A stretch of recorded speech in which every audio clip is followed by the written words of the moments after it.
It's easier to imagine the end of the world than it is to imagine the end of capitalism. When it was first released in 2021, Squid Game introduced millions to the brutal reality of South Korean capitalism, equating its cutthroat nature to a series of meaningless children's games, where failure means death. With its second and third seasons, the show now raises the deeper question of how do we challenge the system? Can we vote our way out of it, or is our only real choice to participate in the games? This strikes at the heart of capitalist realism, the sense that not only is capitalism the only viable political and economic system, but even imagining an alternative feels impossible. Now, if you're anything like me, you may have been frustrated with how the series has been received. Far from sparking a global revolution, Squid Game has given birth to Happy Meals, corporate ad campaigns, and spin-offs such as beach games. If there's anything that screams capitalism, this is it. A game show by an American billionaire who subjects participants to degrading conditions for a chance at winning money. So how did a show so obviously against capitalism end up getting consumed and glorified by it? In this video, I will analyze how Squid Game critiques life under modern capitalism, and how that critique is absorbed into the very system it targets. Put on your mask and hold on to the bottom of the late capitalism van. We're just getting started with our exploration of the games.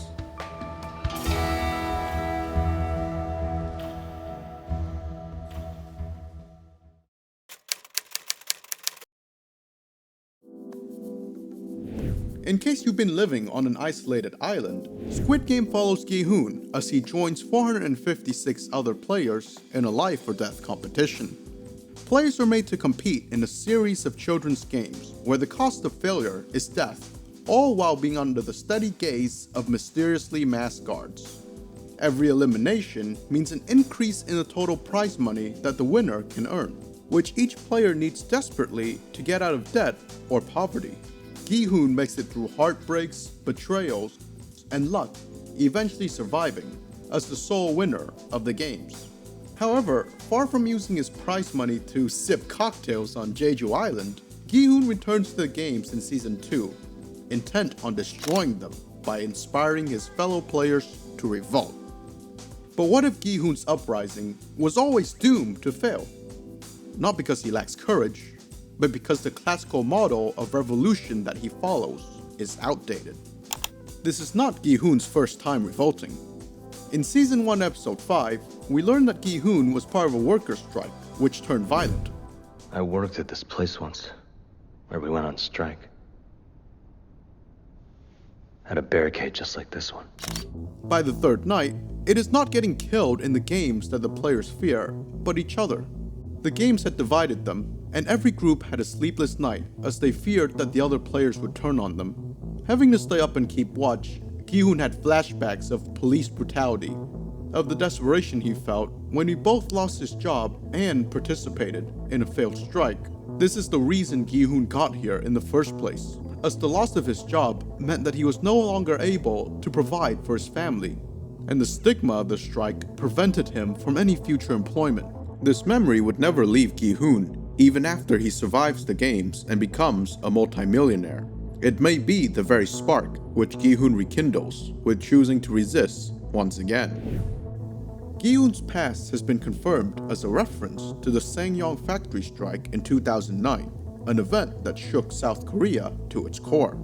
You see, after the 2008 financial crisis, Ssangyong Motors filed for bankruptcy and announced that they would lay off several thousand workers.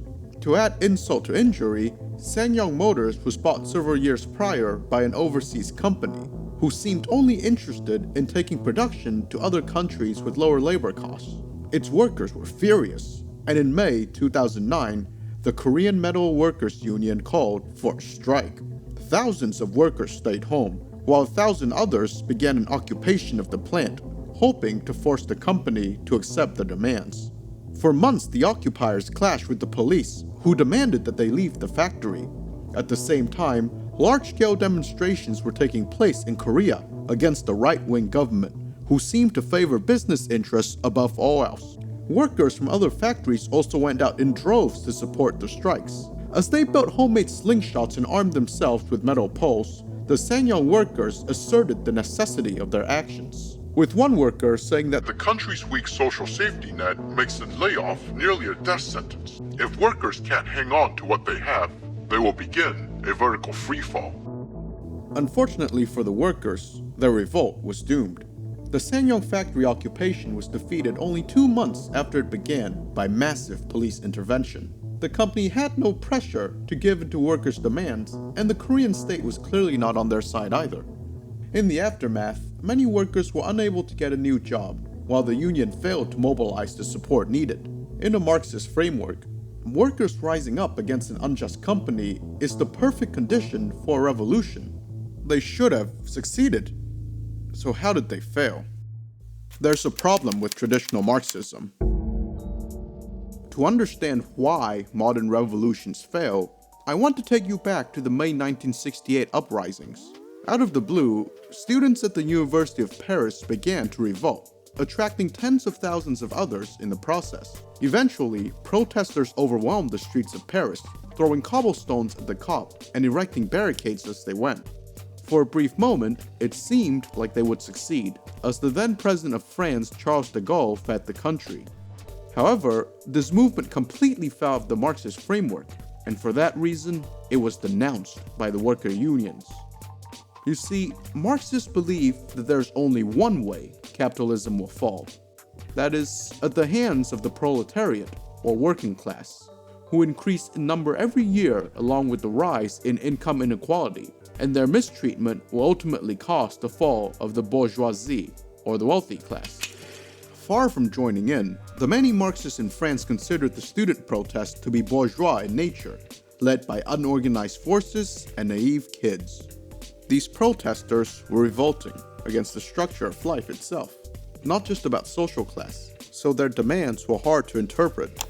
These two examples provide us with a compelling reason to question the way we understand revolutions. Sanyong was a revolt that fit the Marxist mode, while May 68 defied it. Both failed to gain the support needed. What does this have to do with Gi-hun's uprising in Season 2? Let me bring in two French guys to help us out, Deleuze and Foucault. Bonjour, bonjour. What May 68 revealed is that traditional Marxism is not the only way to think about resistance. Deleuze once told Foucault that theory is like a box of tools, as it is worthless if you cannot use it for action. Foucault took this further, challenging Marxist theory itself for its failure to consider other means of resistance. He criticizes the idea that resistance to power can only happen through a revolution of the proletariat. In fact, he disagreed entirely with the Marxist notion that power is something that is held by one group and imposed upon another. Power comes from everywhere.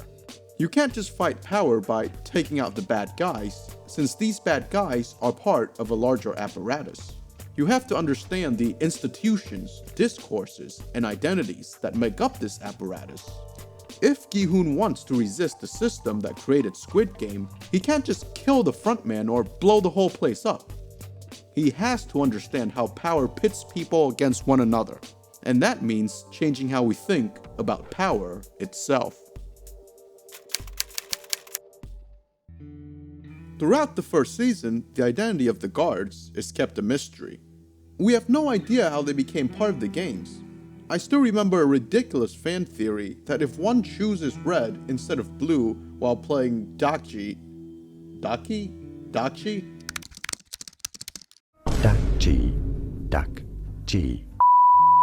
I still remember a ridiculous fan theory that if one chose red instead of blue while playing Dachi with the recruiter, they could become a guard. However, this theory is disproved in Season 2, Episode 2, where we finally get to see how guards are recruited. In this episode, a North Korean defector, desperate to get the rest of her family out, saves up money by working as a mascot in a theme park. Her work conditions are depressing, but as a defector with no education, she had little options. At best, she's moving from gig to gig. This is exactly the type of person that the games look for. In the course of a few days, she would quit her job and put on the mask of guard number 11. Gi-hun has no idea of any of this. At the end of Season 2, Gi-hun and a group of players launch a surprise attack after faking to be dead, taking the soldiers' guns in the process. He sees the guards as an opponent to defeat, and the two groups battle ferociously. Despite his clever plan, he fails to gather enough firepower to win. This tells us that if a revolutionary struggle were to succeed, Gi-hun would need the support of the guards. In the Marxist framework, the guards can be seen as the proletariat. Most of society falls into this category. As long as you're working for a salary, you too are part of this class. Therefore, thinking from the perspective of the guards can help us better understand our own role in a revolutionary struggle. That role being, if you're Michel Foucault, an anti-revolutionary component of the apparatus. You see, Foucault cautions us not just to think of power as something that restricts and takes away from you, but also as something which builds you up. The games discipline you into a guard, and this process turns you into a part of the apparatus, the network of elements that work together to shape and control social practices. At the end of Season 2, all of the guards refuse to join the players, despite the fact that they heavily outnumber the game's leadership.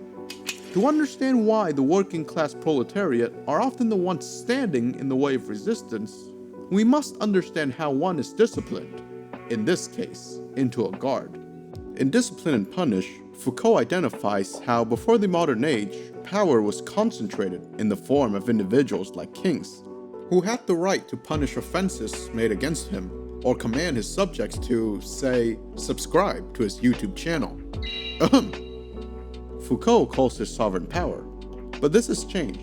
Let me ask you this. Have you ever been punished, but felt that your punishment was not meant to hurt, but help you? Like, when you got in trouble at school, you didn't get punished because the teacher was a sadist who derived satisfaction from the tears of children, but because it was for your own good. That, my friends, is disciplinary power, a power that is meant to build you up. Not just build you up in any way, but to build you up in a way that makes it possible for you to surrender yourself to an institution. The games are a perfect example of a disciplinary institution as outlined by Foucault. Let's go through how. First, what is easily noticeable is how the guards are divided into ranks. The circles are the lowest ranking workers, the triangles are the soldiers, and the squares are managers. By giving everybody a rank, each guard is individualized in a hierarchy, a place in the network of relations. Second, take a look at the guard's daily routine when they go to sleep and wake up. Each individual has their own place, as seen by the rooms that each guard has. This helps further to isolate each guard, despite them being part of a whole collective. Third, not only does each guard have a place, they have places they have to be at certain times.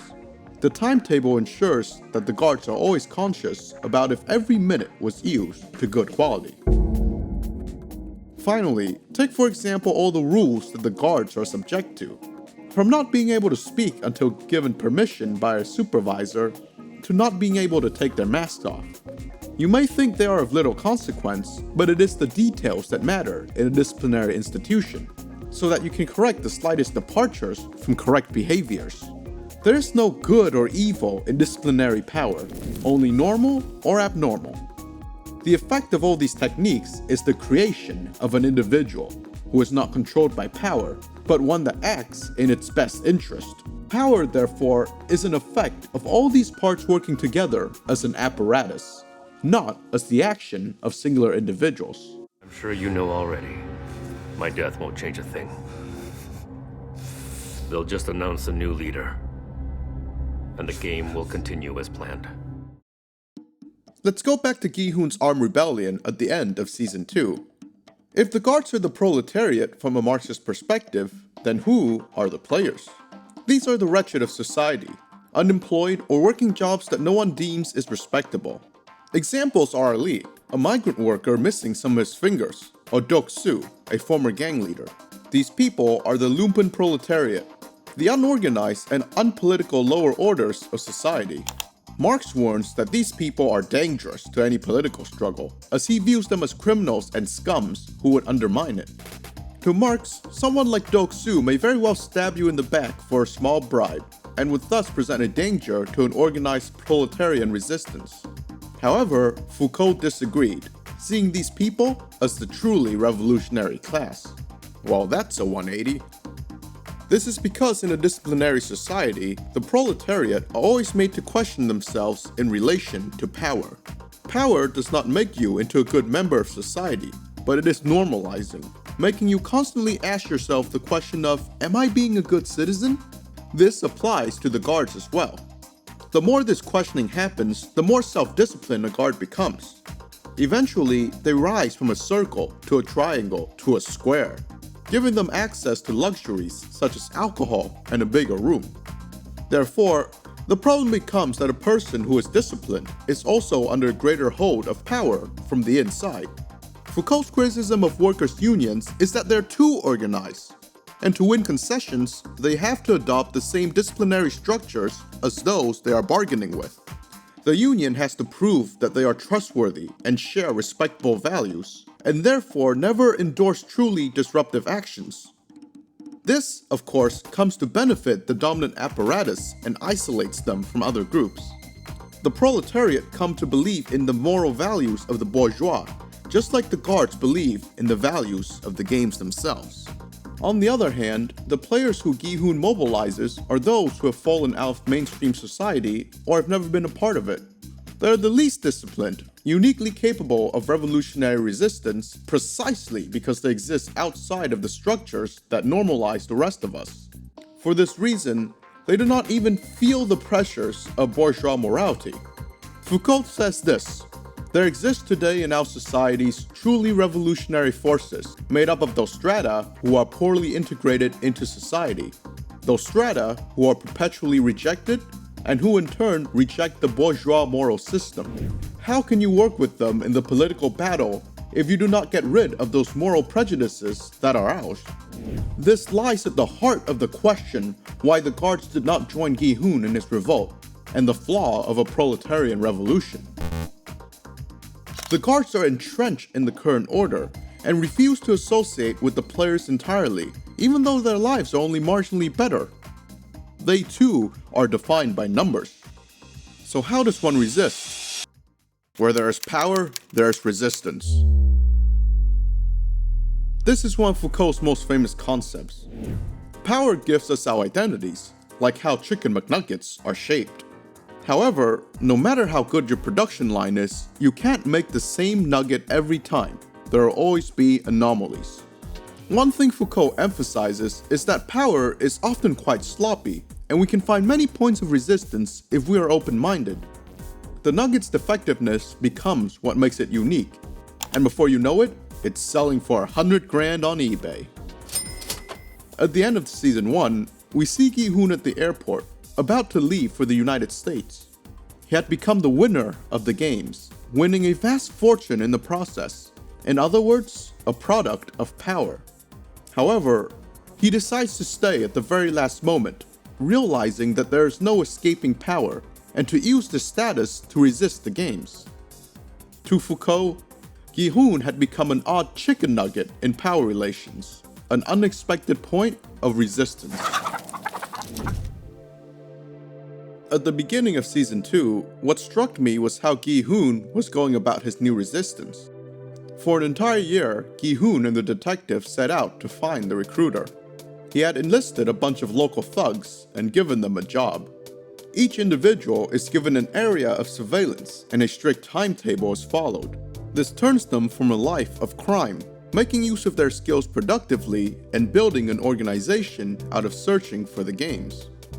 Wait a moment. Where have we seen these disciplinary techniques before? In this way, Gi-hun is using the tools that he had learned from power to resist it. Furthermore, the games have weaknesses for the same reasons that makes them a productive disciplinary institution. For example, Jun-ho, the detective, was able to infiltrate it because of the rank system. He was able to steal a guard's outfit, figure out the rules, and even switch into being a manager when he needed to. Although this seems like a simple trope, it reveals a flaw within the apparatus. That power has failed to completely capture every aspect of the guards, even as it transforms them into a certain type of individual. It is also a failure on Gi-hun's part to consider other points of resistance, as in Season 3, Guard 11 does end up fighting against the games after she becomes disgusted with the others' harvesting scheme. Although this has implications in Squid Game, the show, we must think about how to resist from where we are, not just through the lens of a Marxist revolt. If you have been defined by power as queer or a person of color, for example, you may think that your struggles are unrelated. However, Foucault urges us to think of revolution as a linking up of different nodes and putting these points in the same discourse. Are you annoyed that your judgmental neighbor keeps fussing about your lawn not being up to code with the HOA? You don't like the feeling of being disciplined, especially by him. What if instead of arguing with him, you widen the conversation of what it means to be a good citizen? There's a drought where you live, and you urge your other neighbors to join a water conservation group, encouraging the removal of grass lawns altogether. Suddenly, your neighbor's obsession with turf starts looking less like civic pride and more like environmental negligence. You've changed the terms of the game. Resistance can come from everywhere. Gi-hun too must consider how to include the guards in this revolutionary conversation. The guards are like the annoying neighbors, but instead of upholding the homeowners association, they are demanded to mow down players in the name of equality. They've been made to believe that they have too much to lose, and so they have no choice but to identify with those above. The greatest mystery in the show is the identity of the Frontman, the game's leader. His backstory is kept a secret, even as he becomes the main antagonist in Season 2, where he risks his own life to prevent Gi-hun's rebellion. We only learn that he's an ex-cop who previously won the games, but the biggest question is unresolved. Why would he want to be in charge?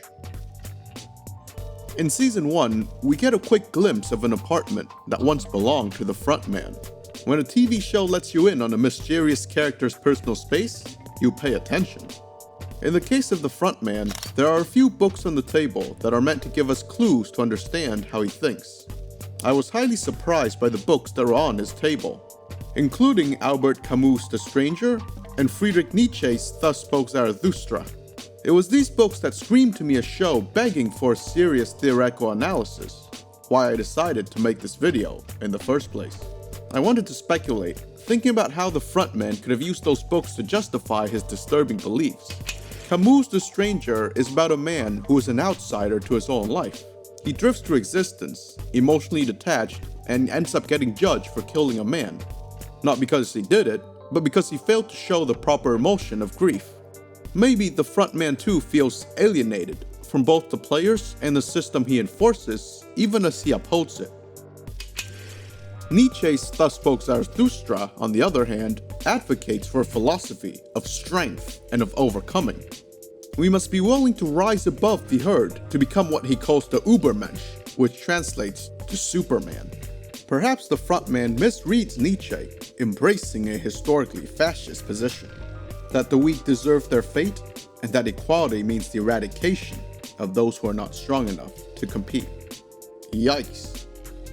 It is hard to say if these books reflect Frontman's true belief or irony, but I think that is precisely the point. One book caught my attention above all else: Jacques Lacan's Theory of Desire, or more commonly known as his Écrits. And it is this book that I think exposes what makes the Frontman so terrifying. Lacan's Écrits, a notoriously dense collection of psychoanalytic writing, explores how our desires are not shaped by needs, but by fantasy, the gaze of the other, and the sense of lack that is at the core of our subjectivity. Lacan did not critique capitalism directly himself, but his ideas are used by theorists such as Slavoj Zizek to understand how ideology structures our reality. According to Zizek, ideology is not a false representation of reality, but a reality that implies its participants have no knowledge of it, an unconscious fantasy that structures our social reality itself. When you think of ideology, you probably picture Soviet propaganda or North Korean loyalty tests. Zizek would call this a totalitarian view of ideology. The danger is when we think that we're actually aware of ideology, or worse, that we have outgrown it. You see, totalitarian ideology as a concept is misleading, because it makes us think that ideology is something that you can accept or reject mentally. Actual ideology is invisible to us. It is not something we engage with verbally, but something that is deeply ingrained in the way that we exist in the world. For example, even though we may say things like, capitalism is broken, we continue to go to work and to buy our Starbucks chai lattes as if it is not. Oh, and here's Zizek himself double-fisting hot dogs. That's called ironic distance.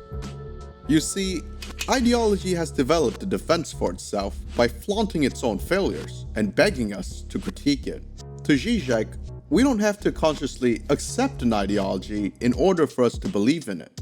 The way that belief works is through doing. Modern ideology can be understood by this phrase: they know it, but they are doing it anyways. It is our exterior actions acting as if money has a mythical sense of value to it beyond just a product of social relations. Yes, this is commodity fetishization, by the way, for you Marxists watching. Therefore, we must see ironic distance not as subverting ideology, but upholding it. Think of all of the young people today who ironically listen to music they consider bad. Are they not still listening to this trash music hours on end? And worse, when you ask why they do it, they just say, "I'm doing it for the irony, bro." You can see how ironic distance is much more dangerous than outright acceptance of ideology. Let's circle back to the Frontman. He claims to believe in equality above all else. But what does he do? He executes his own workers without hesitation. He runs a death game for the amusement of the ultra-wealthy. It is through his actions that we see the truth behind his beliefs. For example, in Season 1, the Frontman kills 3 guards for helping a player gain unfair advantages. For the past few days, these guards had been harvesting organs from dead players, and had the help of a player who happened to be a surgeon. However, the guards have been giving the doctor in exchange information on what would come up next. In this scene, the Frontman provides equality as his reasoning for their execution. Equality. Everyone is equal while they play this game. Here, every player gets to play a fair game under the same conditions, and we're giving them one last chance to fight fair and win. However, the Frontman does not address the core issue: why the guards needed to do this in the first place. We know that tens of millions of dollars are being poured into the games every year, so why do these guards feel like they had to go such a distance to make an extra profit? Clearly, they don't have a good 401k and health insurance. If Zizek is right, belief is not what we say, it's what we do.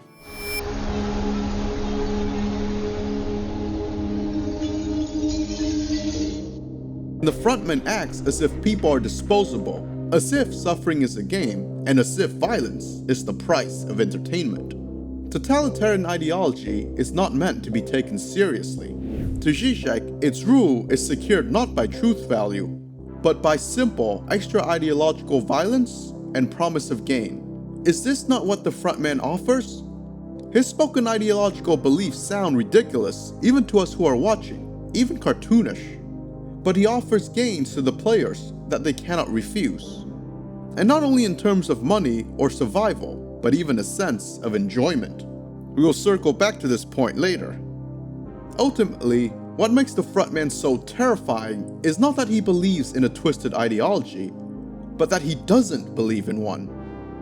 It's his actions that do the believing for him. Hannah Arendt, a Jewish philosopher who escaped Nazi Germany, provides one of the best examples of how this is so dangerous.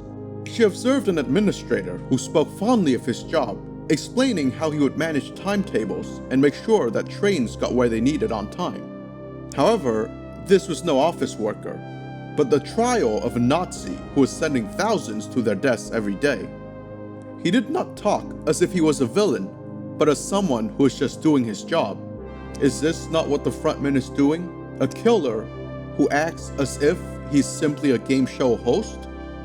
Before we go any further, I will consider an often unaddressed question that will help us understand more about the world that Squid Game takes place in. How do we describe the economic system that has made people desperate enough to take part in the games? What is it specifically that we actually must resist? We must answer this question. What is late capitalism anyways?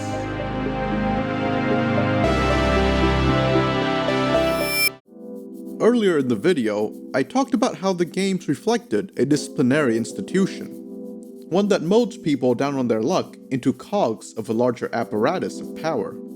However, even though there are disciplinary elements in today's society, we no longer live in a society that is dominated by disciplinary institutions. In modern capitalist societies such as the US and South Korea, classical production is relegated to the third world, from whom it buys finished products. Therefore, capitalism is no longer mainly concerned with the production of products, but selling and marketing them. Gi-hun losing his job reflects this perfectly. He used to work on a car assembly line, but as Korea continued to develop, there was less and less need for the disciplinary environment of the factory. Such jobs could be outsourced to foreign countries. In a world where kids aspire to be entrepreneurs and many dream of making a living as influencers, the rules of work have clearly changed. Alright, thank you Mr. Foucault, but let's consider what your buddy Deleuze has to say. Deleuze defines a control society as one that is shifting from disciplinary social formations, relying on subtle, constant forms of control, instead of strict enclosures and hierarchies. In simple words, if discipline is like fitting into a mold, then control demands from you constant change. An example of this is the entrepreneur mindset, where people constantly reinvent themselves and model an identity that is performatively PR. Workers like Gi-hun are left in the dust. In this video, a pro-capitalist take of Squid Game blames Gi-hun for his personal failure to work a job and create value, instead smooching off his mom and gambling. This simplistic take has been rebutted thoroughly by other YouTubers, with the plot point that Gi-hun was blacklisted from future employment following his failed strike. Now, critics of theory often attack the concept of late capitalism because they do not have a sense of its precise meaning. Videos on Squid Game have not escaped this either. However, just because something does not have a fixed definition does not mean that it is not valuable as a site of interrogation. What remains unaddressed are the late capitalist conditions at large that makes Gi-hun's misery possible. It's here. A little something for you. Thanks again. What do I get? Come on. Mark Fisher builds upon the ideas of Deleuze and Zizek in his book Capitalist Realism. Is there no alternative? Fisher connects late capitalism to a shift in labor models, from Fordism to post-Fordism. Under Fordism, named after Henry Ford, factory employees had specialized roles on the assembly line, often working for the same company their entire lives.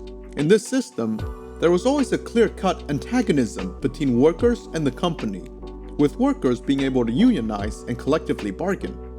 Post-Fordism is the economic model that we are much more used to today. With factory work being outsourced and long-term employment becoming less and less common, post-Fordism is characterized by an extreme instability in work, which causes the distinction between work and life to be blurred. A good example of this are influencers, who seems always to be working around the clock to maintain a persona. Nikocado Avocado, who became morbidly obese for his YouTube career, then secretly lost weight over 2 years while maintaining his appearance through pre-recorded videos. His career is inextricable from his personal well-being. Therefore, Nikocado Avocado is uniquely a product of a post-Fordist labor model. There's the sentence no one has ever said before. Furthermore, in a post-Fordist system, antagonisms are shifted to the level of the individual. There's no longer a boss that you can confront, but just a vague sense of failure or misery at best. Post-Fordism is the defining model of late capitalism. Late capitalism treats psychological distress not as a systemic issue, but as a personal problem. Take this scene for example, where we see what the recruiter does with his free time when he's not trying to get people to sign up for the games. Instead of playing RimWorld or watching video essays like the rest of us, He spends his day in the park, offering the homeless a choice between a meal or a lottery ticket. Most people choose the lottery ticket over the food, and of course, none of them win. Then, we get this surreal moment where the recruiter begins aggressively stomping on all the untouched bread.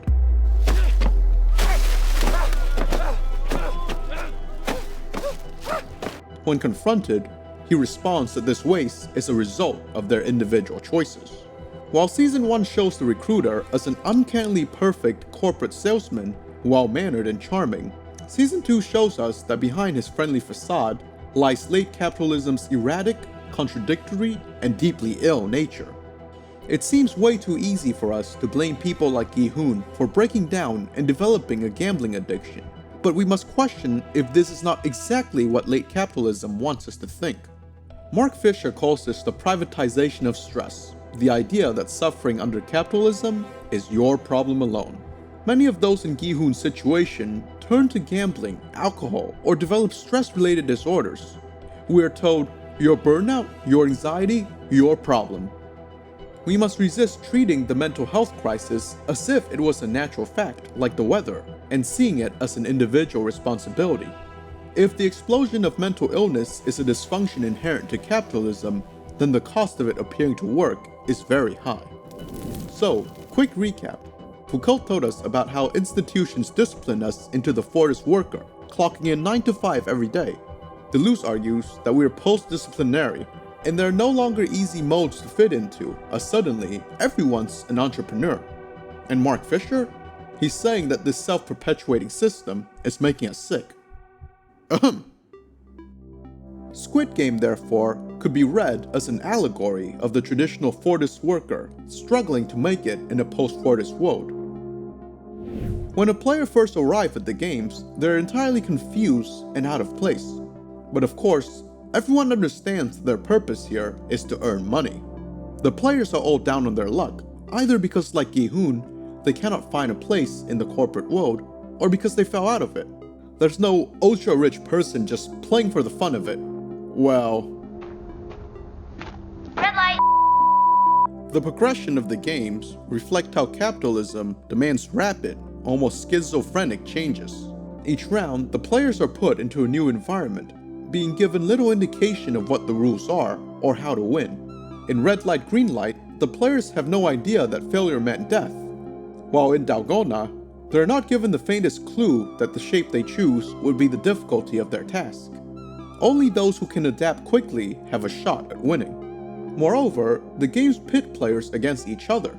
In the Fordist model, workers still had power through collective action, and they were incentivized to unionize and bargain with factory owners. However, as the Sangyong motor strikes that inspired Gi-hun's backstory show, this is no longer the way capitalism works. To Deleuze, the corporation constantly presents the brashest rivalry as a healthy form of emulation, an excellent motivational force that opposes individuals against one another. He adds further that game shows are highly successful because the senseless competition reflects corporate culture perfectly. All pretense of cooperation is dropped in the fourth game, where players are instructed to pair up but soon learn that they must compete against their partner in a marble game of their choice. This demand is painful, showing that to survive, you must be willing to backstab all of your friends for the sole purpose of advancement. Squid Game, therefore, offers us a unique perspective of what it's like to experience late capitalism as if for the first time.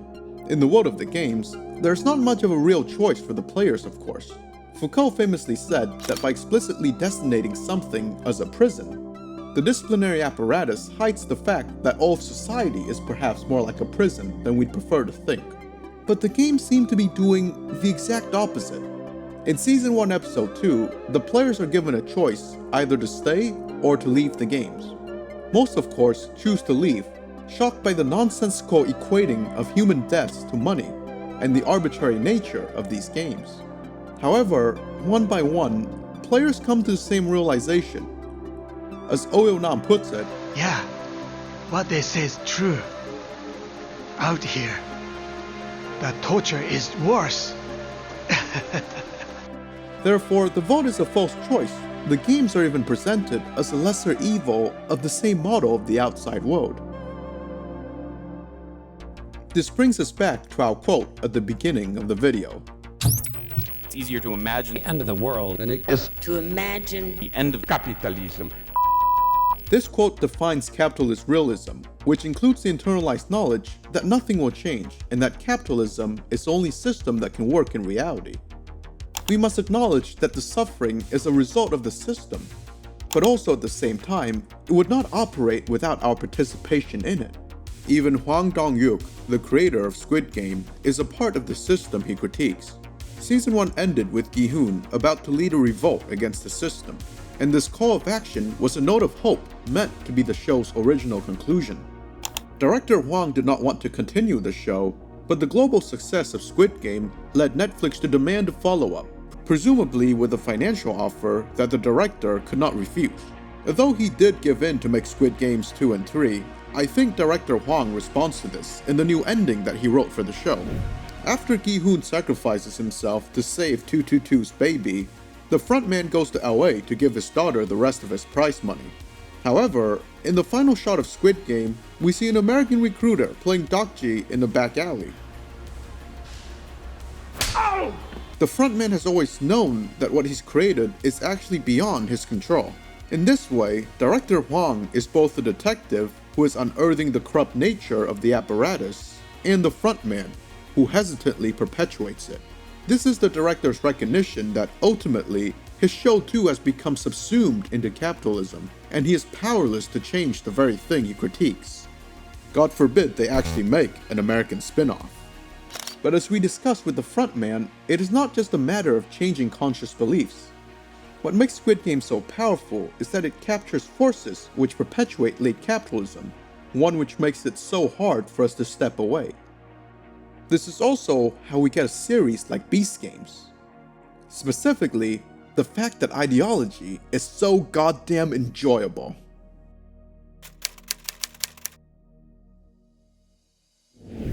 How does enjoyment manifest in this hyper-competitive life or death format? Although it may be hard to admit, this is the question that Squid Game forces us to ask ourselves. One which we've neglected. You see, after the explosion of Squid Game, we saw Squid Game Happy Meals being sold to kids, the Duolingo owl forcing you to learn Korean at the threat of being sent off to the games, and of course, Beast Games. Beast Games is a reality show created by Mr. Beast, where 1,000 contestants compete in elaborate, high-stake challenges for a $5 million prize. The show turns extreme competition into viral entertainment, echoing the very capitalist excesses Squid Game sought to critique. Furthermore, a quick peek behind the scene reveals allegations of mistreatment during the production, and it is clear that this was a very stressful environment when you're watching the show. Many have claimed that Mr. Beast missed the point of Squid Game. Yet, as we've seen with the frontman, ideology does not just operate on the level of conscious belief. Mr. Beast is an even better example of this than the frontman. He has the persona of being both down-to-earth and very generous, and he's never outwardly mean to the contestants. But of course, it is not what you say, but what you do that expresses belief. So the real question isn't why these people or corporations don't get Squid Game, it's why do we enjoy it so much?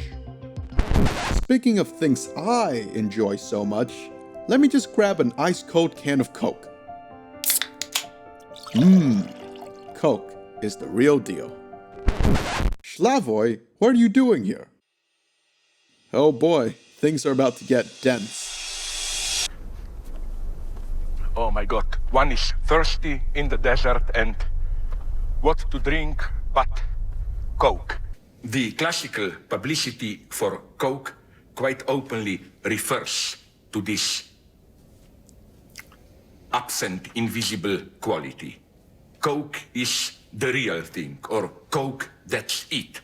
What is that it, the real thing? When we say Coke, oh yeah, this is it. What exactly are we referring to as this it? That is, a product like Coke is more than just a sugary drink, but by drinking it, we hope to transcend, to fill a void that is at the very center of our existence. For Lacan, who Zizek is building off of, the real is what any reality must suppress. Indeed, reality constitutes itself through just this repression. The real is an unrepresentable X, a traumatic void that can only be glimpsed in the fractures and inconsistencies in the field of apparent reality. Ideology, like a can of Coke, is comforting because it provides the fantasy that sustains our desires, constantly filling in this traumatic void of the real. Do you feel empty sometimes? Like life has no purpose, and that nothing you do can ever be good enough? Don't worry, my friend. Just drink Coke. Take this course on hustling. Just watch Squid Game. And that is exactly what the VIPs are doing. Squid Game makes us ask the question of what it means to be a spectator. In episode 7, we're introduced to the VIPs, a group of the ultra-wealthy who had come to watch the games. These people are the perfect example of the late capitalist consumers. You see, the physical presence of VIPs masks the centerlessness of capitalism. By themselves, they do not hold the power of life or death over the players, as if they were lords under feudalism. They're just another node of the apparatus, albeit wearing golden masks. The VIPs are the embodiment of capitalist hysteria, or how capitalism turns the relation between people into relationships between things. How do the games enable the VIPs as consumers? On his deathbed, Il-nam tells Gi-hun the reason why he started the games. Do you know what someone who doesn't have any money has in common with someone with too much money to know what to do with? Living is no fun for either of them. To Zizek, melancholia is when we no longer even have the desire to desire. Squid Game stages a fantasy in which all of the failures and brutality of capitalism are given a clear form. In psychological terms, fantasy isn't an escape from reality. It is the structure that makes the real bearable, a narrative that organizes desire. It offers a comforting reality, not because it shies away from the lack at the center of human existence, but because it explicitly calls attention to it and gives us the truth about it. Of course, this truth is a fantasy itself, a comforting structure to fill in the void. For the VIPs who have become numb to luxury cruises and fancy vacations, the games offer yet another way to consume. As spectators, we are much like the VIPs. Squid Game presents us too with a fantasy that deals directly with our sense of helplessness at the failures of capitalism. When we see this hyper-capitalist competition, where people are killed for failing to compete in arbitrary competitions, we are provided a way to make sense of the terrifying meaninglessness at the center of capitalism. It is capitalism ravishing in its own impotence, and we love it. As consumers, this excessive portrayal generates immense enjoyment and catharsis. The invisible violence of the system is externalized. We think, finally, some truths about capitalism. Yes, Squid Game does make good points about late capitalism, and about the failures of a post-Fordist society. Yet, it is this very critique that bolsters the ironic distance needed to uphold ideology. This gives us a clue of why Squid Game has so easily been adopted by people who seem to miss the point. Ideology can once again be understood as, they know it, but they're doing it anyways. Enjoyment isn't just pleasure, it's the intense, sometimes painful attachment we have to the fantasies that structure our world. It is because of this sense of enjoyment that Squid Game upholds capitalist ideology.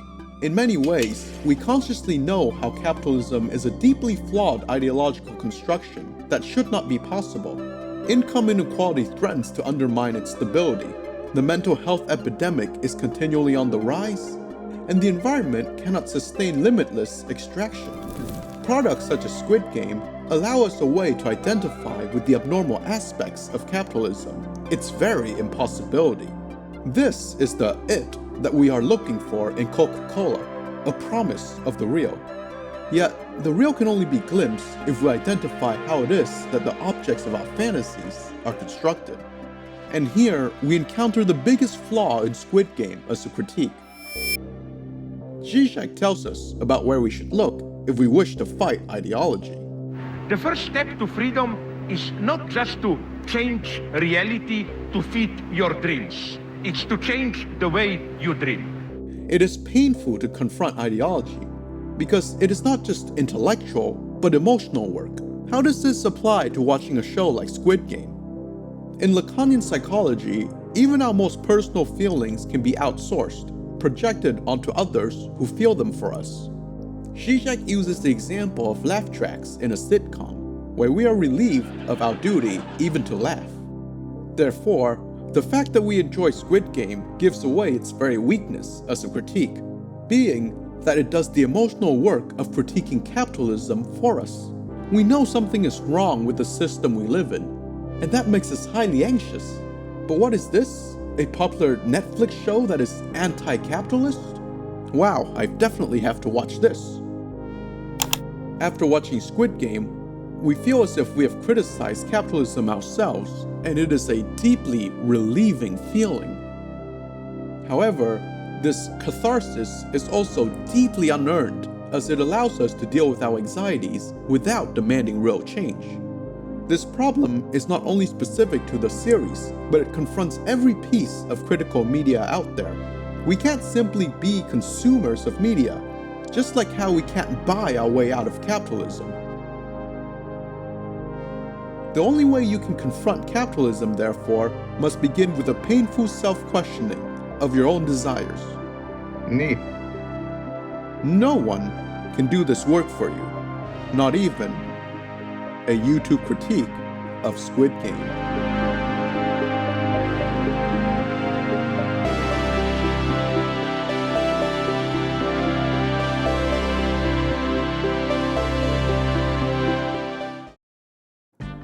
Thank you very much for watching, and please subscribe. Consider checking out my other videos like how Pixar's Elemental gets racism wrong. I hope you enjoyed this video, and at least, hopefully, it got you through a chore like folding laundry.